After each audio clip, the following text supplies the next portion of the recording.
Hey, I'm Tommy, security leader and strong believer in identity-based security. Security needs to become identity-focused. The identity is basically the place where the real attacks happen. You cannot really protect networks anymore, perimeters in the classic way, as we did before.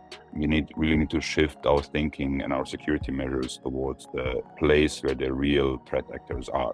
Right? And that's always around identity.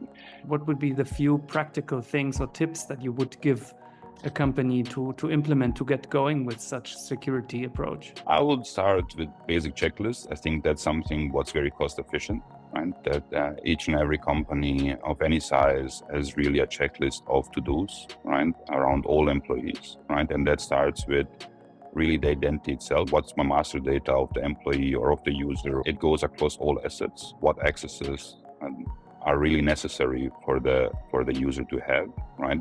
What's maybe optional and what can be done at a later stage in time. And then really it's telemetry, right? It's really looking at that user across the whole span of the company and measuring what the user is actually using and what he's not using.